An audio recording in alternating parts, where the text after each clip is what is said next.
with working diligently with the Sandy Creek and Via Vaquero project, trying to get this done. And so I'll let the floor go over to her. Okay. Well, thank you for having me, everyone. I'm glad to be here. There's just a few things to go over with this. It's fairly simple. We are preparing the jurisdictional delineation and the 3 permits. So the CDFW 1600, the Regional Water Quality Control Board 401 Water Quality Certification, and the Army Corps of Engineers 404 Dredge and Fill permit.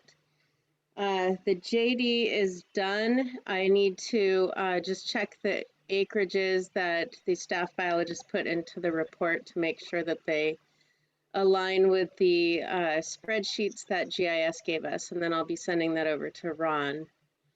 So that's done.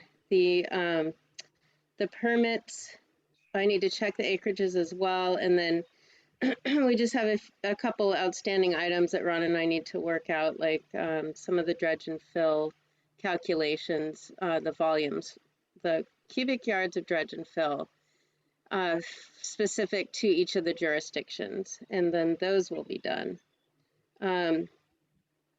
There's a couple changes this year with CDFW.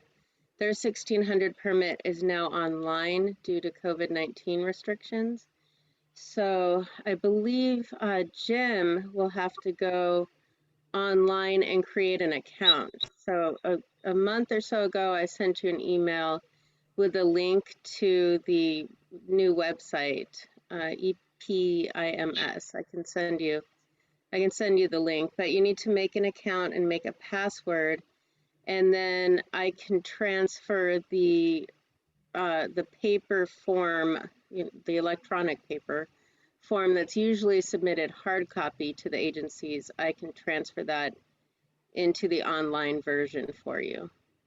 That's what everything with the permit applications. Right. So I have to establish an account for the district, more or less. Exactly. And then you'll transfer your information into that. Mm-hmm. And that will enable us to get these 3 permits. It will enable you to get the 1 permit from CDFW. What is CDFW again? California Department of Fish and Wildlife. Okay, got it. And we're seeking 3 permits from 3 agencies: Fish and Wildlife, Water Quality Control, and ACE, Corps of Engineers, right? That's correct. Those yes. are the 3 bodies. And, Mm-hmm. and okay, so Ron, we can work on that tomorrow. Or send me the email and I'll do it. Instructions. Okay. Yeah, and I can assist with anything that you need on the website side or any assistance you might need on that on the tech side. Say again? I can assist with anything you need on that for the tech side if you just give me a call and have any troubles with that. Yeah, okay, tech side. And also, I suppose I need to, Ron, if you're filling it out online or I am, we'll work that out. However you want that to work, we can do that offline. Jumping the gun a little bit on that because we're not ready to actually fill it out yet. We just need to make sure we get all that ready. Right, we need to review it and get it approved, but when the time comes, it needs to be online, just so you know. Yeah, and if I could just kind of interject something I should have said in the introduction. So the main reason we're in this situation is when FEMA came back and changed our scope of work and wanted us to replace everything. We had all this pretty much at the finish line when we were about to do this, and then FEMA came back and said they wanted us to rip out every pipe and change the whole scope of work, and that's what caused this delay right here. So that's why we are where we are. So I just wanted to kind of add to the timeline right there and just kind of show where we are. But sorry, Michelle, I'll let you continue. Oh, that's fine. I'm sorry, I didn't realize everyone didn't know that. Yeah, when we were originally almost done with this, I think in March or April, ready to submit the regulatory permits to the agencies, and then a new FEMA manager or something came through and disagreed with the original. So then the project needed to be revised and reworked. So we've updated our files to reflect the new project now. So that involved changing all of the figures and the acreages and the permits and the project description. Um, you know, that always has cascading effects, but you know, it's pretty common for this to happen on projects. So, you know, that's why they say best laid plans. Uh, you know, but it's going fine. Um, the other change that happened with the regulatory is the 401 permit was a 17-page permit, and now it's a 23-page permit application. So we are transferring that to you for you at the original cost. So the agencies changed their format on that as well, but we didn't want you to have to absorb all the costs of all the changes, so we're volunteering to do that for free for you. So we'll be transferring that over this week. So the 401 is already finished, but now we have a new form that has to be in that format, so we're transferring it over. Okay. When is the first, you know, when you talked about the Fish and Game one, when is that going to be ready to submit after you, both of you review everything? Are we talking a week, 2 weeks, 3 weeks? I would say we can get, I almost hit send to you, and then I wanted to review the acreages. So I'll be able to send it to Ron probably by tomorrow or Thursday for his review.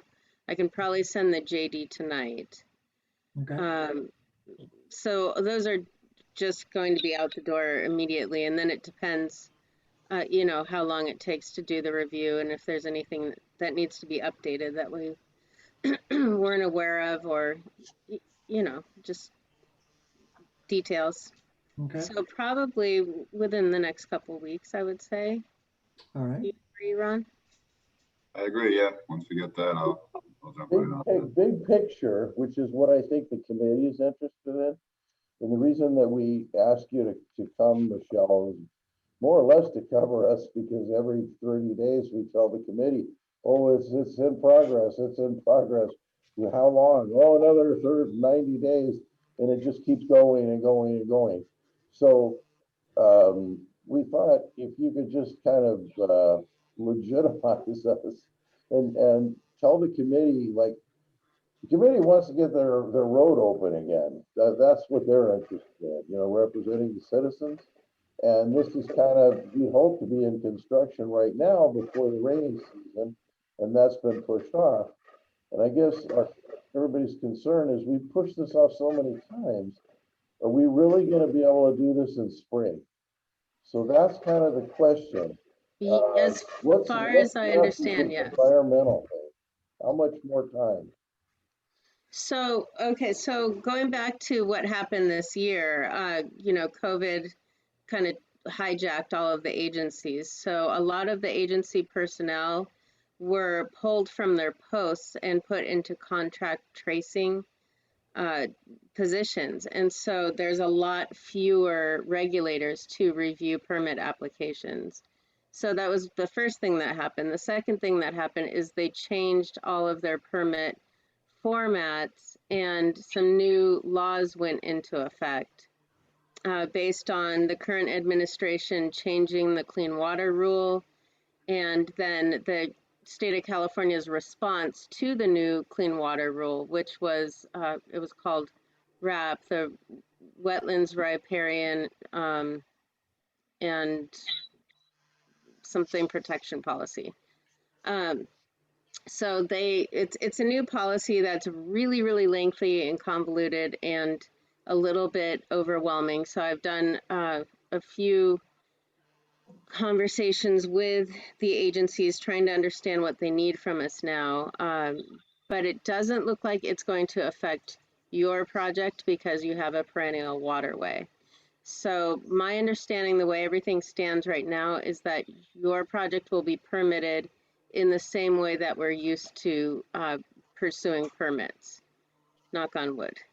So I haven't gone through the process with these new laws yet, but I have submitted 3 projects recently, and I'm in the process of understanding how it will work. And I'd like to give you reassurance that it would follow the same trajectory as most permits, but even the agency staff don't really know the process yet. So when we ask questions, they sometimes say, well, this is the way we think it will work. So I can't give you definitive answers if they aren't giving me definitive answers.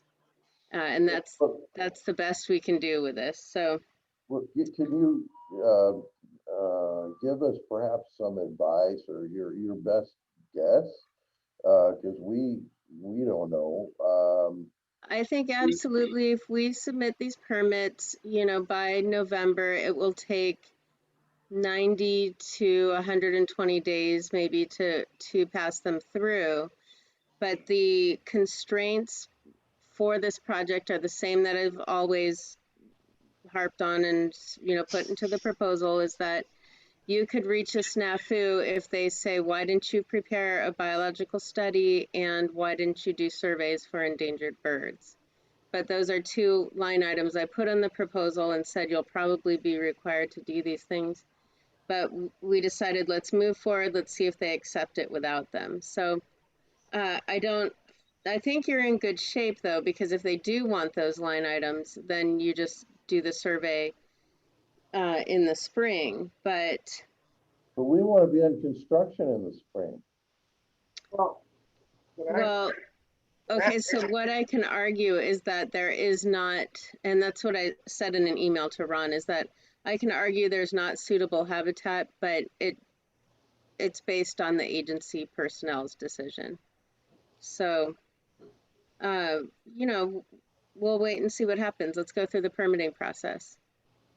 See if we can, maybe for Dave Hunt. Yeah. When does the change of the scope, the scope of work change, are we talking Sandia Creek and Via Vaquero, or is Via Vaquero okay, and this is all Sandia Creek? Well, Sandia Creek is the one that had changes to it, not Via Vaquero. Okay. The other question I had was, didn't you guys say we were still working with the environmental, and that was 3 to 6 months out? Is this lady the environmental, or just one of the sections of environmental? She's the project manager on the environmental. She has a team of 8-10 people that work for her on this and do the various studies on there. Okay, so you're environmental for the whole project. Yes, Okay. yes, she's in charge of everything out there. Now, I believe Via Vaqueros are going in as one permit. Is that correct, Michelle? that's correct. So we're Yeah, putting they're- this they're into tied the agencies as one project. Yeah, they're tied together. That's how we bid it, you know. And so, you know, and like I say, when they talk about bird habitats and all that kind of stuff, we'd have to do the survey, like she said, in the spring, and we couldn't do it last year. So we said we'll submit it without it because we can't do it, you know, this last spring because that's when everything changed. And so we moved forward. But did So- you even know about this bird habitat? That's the first I've heard of it. Well, there's no habitat out there for these birds to live and breed in. So it's kind of a moot point, and we're trying to argue with that. We're not going to argue. We're stating that there's no habitat, so therefore we don't need to do a survey. The Yeah. only reason I'm bringing it up is I'm just looking down the tunnel here, and we keep getting stopped. And I'm almost seeing that we're gonna get stopped again. So we're telling the committee, the public, the board, everybody, oh, you know, we're gonna have this, we have plenty of time for spring. But the reality of it, and that's why I wanted to have this little meeting, is I'm hearing now that we may be out studying birds come next spring. Well, when we go through the permitting process, we're going to have several conversations with the agencies that, you know, we didn't hear them or see them on any survey when we were out there. And the area is degraded and it's near the road, and we'll give them every reason why we don't think the surveys are necessary. But I have to put that caveat in there like I always have, just in case. So if you're not successful in your arguments with them, we're looking at what, a year from now? I wouldn't say a year. No, I think it would just be, Probably only 11 months, Jim. Okay, I just wanted to clarify that, maybe 11 and a half. It would probably just be a month or so past where you wanted to start, because but what you could also say is, well, we'll get in there early before April, and then the bird is not here yet because it's a migrating species that's in South America. So it just depends if they let you work at a different time period. So there's a few negotiations that we can try. And then the final line item that I wanted to talk about is, we have the habitat mitigation and monitoring plan as a line item that we are preparing for you. It's about 50% complete. We have to decide on what you're going to do with those slopes. So once you are finished with construction and you grade those slopes, we just want to make sure that we have a plan. We need to know what to write into this report. We don't have to go into the weeds right now, but just we need to be thinking about, are we hydroseeding? Are we planting container plants? Are we irrigating? Are we just throwing down some seed and walking away, which is what I recommend. Just throwing down seed, walking away, and then paying the rest into your mitigation bank fund, which you plan to do. And so the two mitigation banks that I was suggesting for you were the San Luis Rey or the Brooks. And how much is that? Much money? It depends on what you choose. If you choose reestablishment or creation, or what they let you get away with, and then what the ratio is. Roughly, what do you think? So it's generally between 75,000 and 250,000 per acre. That's pretty much industry standard. And how So many acres do we have? Is that to purchase the land or is that to? That's to make a donation. Okay, How many let's- acres do we have again? you do not have very much. So you have about 0.15 plus 0.0058. Oh, okay, so we're at 20% of those numbers. So, Okay. right, at about Okay. 0.2, 2%. probably 0.2 of an acre, but they will ask you to do a ratio. So usually it's 3-to-1. So you might end up with, 0.6 of an acre or so. And I can get you a cost sheet for each one of the mitigation banks. And I need to check with them to see what they have available and what the current costs are. But we're not there yet. So we need to, we need to talk about we probably need to have a second meeting once the JD and the permits are finalized. Everybody's happy with them. They say what you want them to say. And then we need to have a specific meeting about what the habitat mitigation and monitoring plan states that you're proposing. So you can propose 1-to-1 in the beginning, and then they'll come back and say no 3-to-1, and then you can say no 2-to-1. There's a lot of different strategies, but let's not put the cart before the horse. But just so you know, those are the two mitigation banks you'll be using. let me ask you a question, Dave.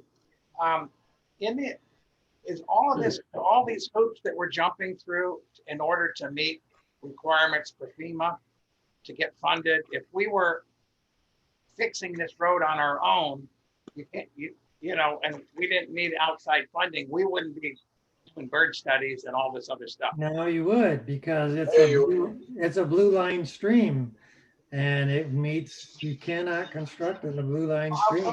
How come we didn't do this on the prior application, 4305? Which one is that you're talking about? I wasn't around then, but you should have if it was a blue line stream. And because we hadn't even gotten started on that one. Correct, Michelle? I mean, they just can't go dig in a blue line stream without getting a permit through all these agencies. No, that's true. And the fines are really Some big. environmental attorney would sue them. Yeah. Yeah. Yeah, Ray would come after us and he's on the board. I didn't hear anything. I didn't hear anything about any other project. But you know, you have one of the landowners at Via Vaquero has decided to trim his riparian area to his liking, and he put in some statues and some benches and has lined the creek with invasive vegetation. And so that doesn't, it, it's a neutral, but the project site is a little bit different than when we surveyed it, but it's no fault of your own. It's hard to So- control owners sometimes. It's on the west side of Via Vaquero, talking about where you got the statuary and all the, Mhm.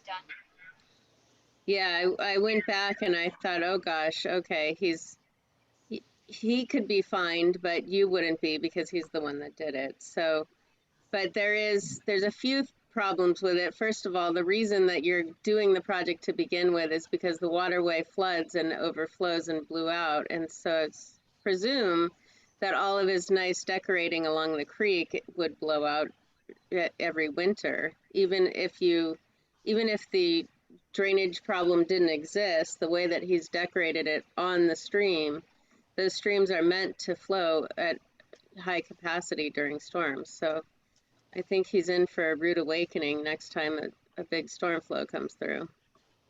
Yeah, he's got a good shot of losing everything. Yeah, I might end up with no statues and no benches, and He'll show up on the downstream property. yeah, I hope he just bought his neighbor some statues. Yep. But you know, I mean, it does look nice if you don't know that it's illegal. It's kind of cute what he did, but you know, they'd be probably asking you questions if they came out to look at it. But I have photos that show that you had nothing to do with it, so you're probably fine. okay, well, thank you, Michelle, for the report. Is there anything that we need to ask her, or is that about it, Dave? That's it. Okay. Well, thank you very much for coming and sharing that with us. Very, very informational and very informative. Thank you. You're welcome. And just so you know, there aren't any wetlands on the east side of Sandia. They were kind of right on the edge of being hydric soils, so they're not wetlands as far as my survey was concerned, just so you know. That's good. So, Okay. All right. Well, thank you, Michelle. We'll let you go. So thanks for Okay. joining us. Thank you. thank you, everybody. I'll call you tomorrow, Ron. Sounds good. Thank you. Thank you. Should we move on to item E, which is the 2020 slurry seal project? Or did you have something more you wanted to talk about, Dave? No, we can go to the slurry seal project. That's Okay. a good transition. Okay. And hold on a second, my battery's dying. I gotta plug it in. Okay, we had a kickoff meeting today with the contractor and inspectors and our CM manager, and along with Jim and Steve were there. So that was a really good meeting. He gave us a schedule, but now he's going to modify it some and start at still at the end of probably, what was the date? The 26th of October? Is that what he said, Ron? The original day was the October 29th. They were shooting for, 29th. but like it may be Yeah. the 4th. And he probably will still start on that date. The big discussion we had was on closing a street down versus keeping one lane open. And we told him that the specifications say that he has to keep one lane open in each direction during construction, even though there's not that many homes out there in the area. But we didn't want to trap anything or prevent fire department or police to get up there. And he goes, okay, he'll then slurry seal one side of the street in the morning, and then it'll be open at noon or 1 o'clock, and then he'll slurry the other side of the street, and then that'll be open later on in the evening. So He had that schedule he's going to work on and modify to us on that. His slurry seal was going to last only about 11 days. So that's 2 weeks, 2.5 weeks of work. And then a week after that, then the striping person will come in and start striping out there. And so that'll give you an idea. They said they'll be done by the end of probably Thanksgiving or the first week in December. So as long as weather holds up and all that, keeps being 100 degrees everywhere, ought to be just fine. So let's see. Steve, Ron, did I miss anything? Just kind of a summary of that. I think you got everything there. Okay. So he's worked in the area before. He's been out in Duluth a few times. So they know what they're getting into and doing. So that's all good news. And we're going to give him after he gives us he gave us all the stuff we needed in the specs to review his submittals. And he's going to revise the schedule. And then we're going to give him a notice to proceed after we approve the schedule. All that'll take place in the next week or so. Our inspector is going to go out and meet with, I think Steve's going to be out there for some things and all that. They're going to spray paint some of the areas of removal and all that kind of stuff. So you might see some activity on the streets and people spray painting out there. And it's actually us this time, not Edison or somebody else out there. It'll be us.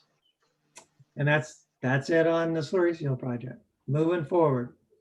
Okay, thank you. How about item F, Buena Vista project? Dave Hunt, status report? All right, I'll let Ron talk about that since he's in charge of that environmental group too. You get yourself off mute, Ron.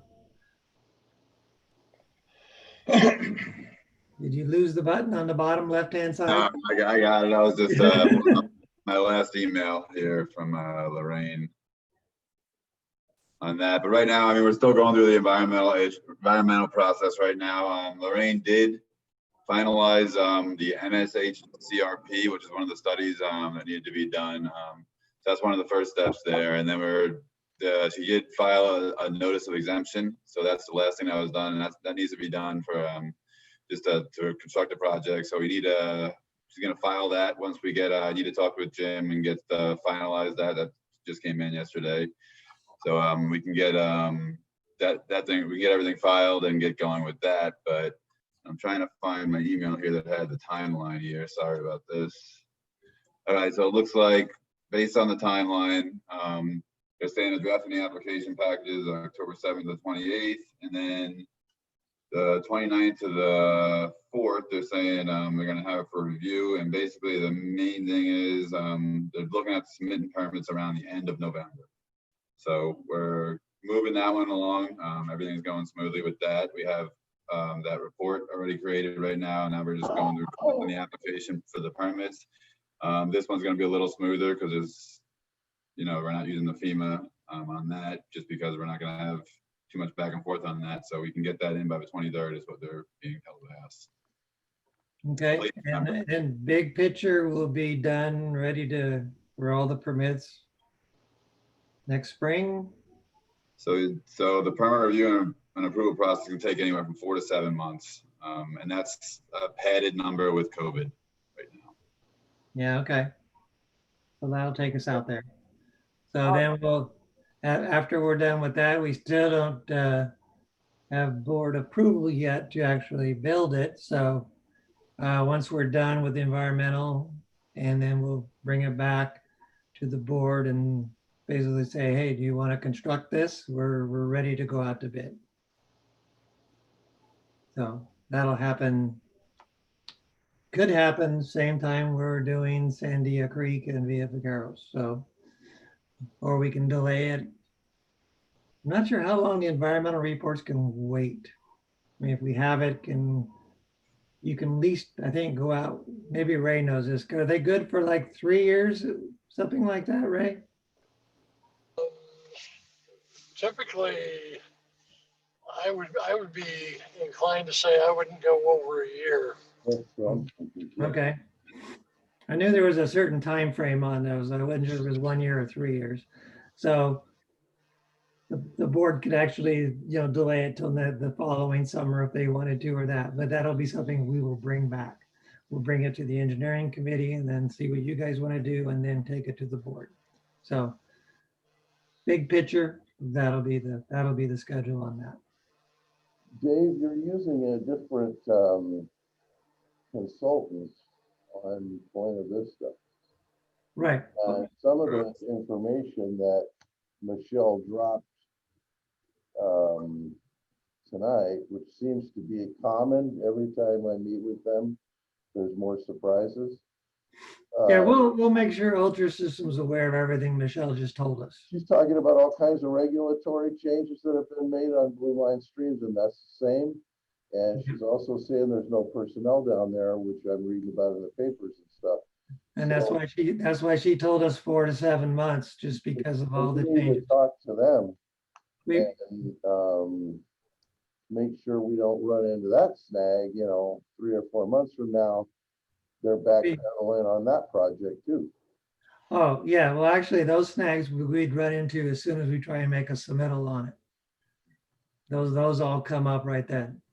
And if I could say that she has reached out to some of the agencies that's been delayed, and that's why she was saying there was a lot less staff there. So Buena Vista is not in the same, I mean, it's the same permitting stage, but they haven't reached out and made contact as much because it's still in the conceptual phase. That makes sense. Okay, well, that sounds great. Are there any more questions about that, or should we go to item G, traffic issues with Mr. Steve Legrand? We can move on. Okay, Steve, do you have a traffic, something with the traffic report? I do. Jessica will bring it up for us. Right. Another PowerPoint presentation. Way to go, Steve. There we go. We're going high tech, baby. I know. All right.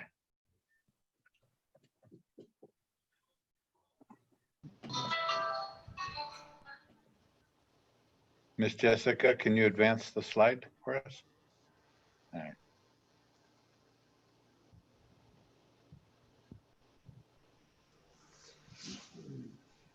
Oh, slow back, go back.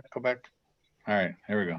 Okay, so from the traffic perspective, we reinforced some of the signage out there on the road closure at Sandia Creek. We've had a disappearance of some signs over the last 6 months or a year and stuff. So we put some more signs back up there to kind of get that reinforced. Next slide. I've got an update for you, Mike and Ray, on the county. We asked them, remember, a few months back in June, July, if they would go out and refresh the striping out on Duluth. Well, they not only repainted all of Duluth Road, center lines and edge lines, but while they were up on the hill, they decided to go ahead and repaint Rancho California Road too. So both of those got repainted in the last week or so. And I have here a waiting response on the missing RPMs, but they did respond already back and have that scheduled now for the next coming weeks to come in and fill in the missing raised pavement markers on Duluth. So that'll make it nice and bright for nighttime and rainy weather. Good. We've been putting our changeable message board out for kind of mostly for speed purposes, and we deployed it the last 3 weeks here at Avenida del Oro, Sycamore Mesa, and on Via Vaquero. So you'll see that get rotated around each week to various streets throughout the community. And then we gave you at the board meeting our idea to add reflective tape to the guardrails, to help give more positive guidance and illuminate the curve a little bit better. And so go on the next slide. We went out and followed up on that. Jessica, if you can advance it. We went out and followed up and we inventoried all the guardrails that we have, measured it all up for the materials, and we're proceeding forward now with purchasing the materials to do all the rest of the guardrails in the community. And that's the report for the traffic. If you have any questions, I'll be happy to answer. Any questions, anybody? I guess not. Good job. Thank you, Steve. Okay, I guess you can continue and do your field crew report. Okay. At Item H. here we go. Okay. Next slide. So we're continuing to do tree trimmings and safety items by the staff. So we have the staff working on any sort of clearance for signs or visibility intersections. That way we're giving these immediate attention and addressing them. And I think we're all caught up. I don't believe we have any outstanding currently, but you know, stuff is growing all the time. So, you know, new things can happen, but we've got the backlog all caught up. The next thing we got going is we issued a contract out for the tree trimming of the large growth. We can't reach those overhead trees. And then there's some stuff like this one in the picture where the growth is already so far out into the street. That's a pretty hard one for our crews to be able to take down. We want to keep our crews off of the busy streets, especially the ones with the horizontal and vertical curves, because the crew that we hire, they've got, you know, 5, 6 guys. So they got 2 or 3 guys working in traffic control and all that stuff. All the guys are cutting and clearing and stuff like that. We have a 2-man crew. So some of these areas are too big for us, but it's all ready to go. It's scheduled to start Monday, the 19th, a week from yesterday. And should all be done just about, you know, right about the beginning of November there. He thinks he can do it all in about 2 weeks. And then the last thing was we've been working on this whole month is drain activity. And as you know, we talked about a month ago, we went out and inspected all the drains and identified which ones needed to be cleared out. And so on. We have almost 700 drains that we inspected the previous month. So this month we spent cleaning out all the weeds and growth that we could reach by hand, all the small silt that we could dig out by hand. And the next 2 weeks that we have scheduled coming up now, the rest of October, is to hire a backhoe and get out there and take all the ones that have the large amount of silt and stuff to dig out and get those cleared up before the first rains. So we got that coming up in the next 2 weeks. And that concludes my report. Okay, thank you, Steve. Any questions from anybody? We don't have a backhoe, huh? I thought we had a skip loader and backhoe combination that we bought a couple of years ago. Paid about $100,000 for it. Where's that at? You know, I'll find out, but I don't think I asked the guys for this. I don't think we have the kind that does this, but I'll check on that and get back to you. Yeah. Do you have the 2 guys working together for safety reasons, or do you have them split up because they're such a small crew that you have the guys by themselves working, or is are they working together? How's that working? There's some issues that they can do, you know, off on the shoulders where they don't need to have a second person. It's a flat shoulder, no real challenges. They can be in and out in 5 to 10 minutes to whack a couple of weeds down, you know, blow it off and stuff like that. And then there's, you know, they got all those all done in the first week or 2. Now they're working together on all the ones that we have left. These are all the deeper locations, the ones that are a little more tricky, you know, that kind of stuff, a lot more work involved. You know, now they're spending a half an hour or an hour at a location in some cases to clean the stuff out and like that. So we took all the easy ones to get off the chart. You know, we had out of the 600 drains, we had about 200 of them that, you know, passed the smell test, were all okay and didn't need any attention. But it was that next 200 that we took on. Yeah. And that's the ones we've knocked out this last month. Well, you know how we don't get cell phone coverage in all the spots up there.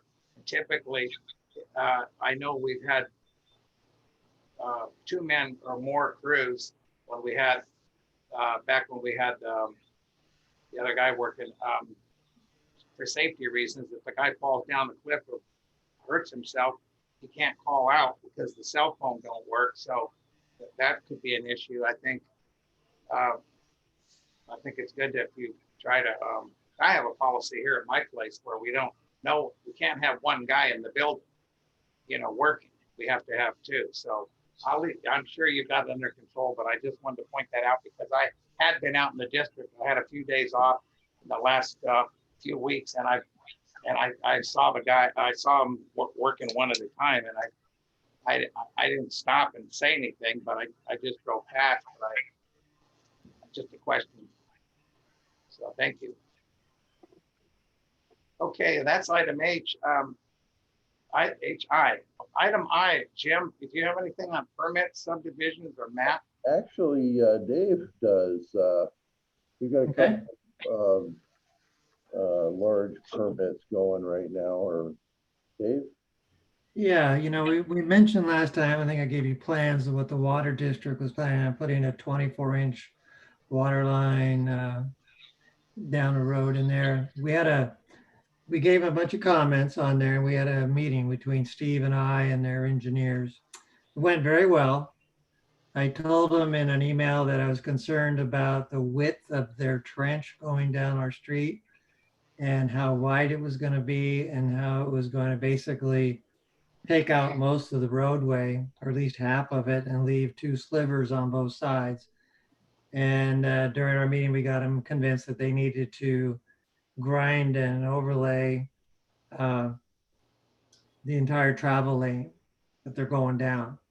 So they'll have like a 3-foot wide trench, but they'll grind 1 foot from the center line paint and from 1 foot from there's an asphalt curb on one side of the road, and they're gonna grind and pave the entire reach in between, so it won't have any weak spots with their trench going down it.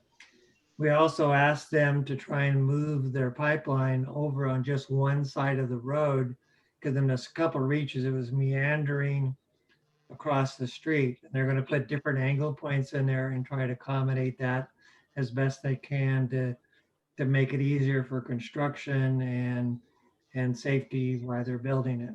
So that's all good. They agreed to do that. They're revising the plans.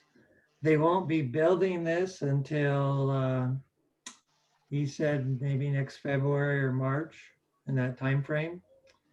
So we're going to have another round of plans coming to us in, like he said, like a week or two, probably 2 weeks. And then they're going to go through their final process, put it out to bid. Excuse me. And then be able to start building either late winter or early spring. Is that that subdivision you gave us the map about, where they're going to put some houses up there? Where are they putting in the 24-inch line? No, Calamar. Calamar. El Calamar, and there's a little side street. They The- have a big reservoir up there on the hill, and it's coming from the reservoir down and then going into El Calamar? Via Escalon. Via Escalon and that. So it's up in there, and there's not a lot of houses up in there in that reach. As a matter of fact, the first reach didn't have any, and then there's like 3 houses up in there. So when it comes to construction, they'll notify everybody and they'll keep flagmen out there to let people cross, and it'll be open every night when they're building. They typically construct, they say, anywhere from 150 to 200 feet a day. So it goes relatively fast. That's out into there. So anyway, this is to give them a new line that's out there. Who's doing it? Rancho Water? Yeah, Rancho Water. Okay. All right, well, thank you for that report. Do you have anything you want to add, Jim? Nope, that's it. Okay, well, that looks like it's the end of the agenda. Unless anybody has anything to say, we can call the meeting at 5:48. Everybody happy with that? We are. Okay, well, thanks all for coming, and I appreciate it. And Thank you, Jessica, for setting it up again. Talk to you later. Bye-bye. Right. Bye. Bye. Meeting adjourned.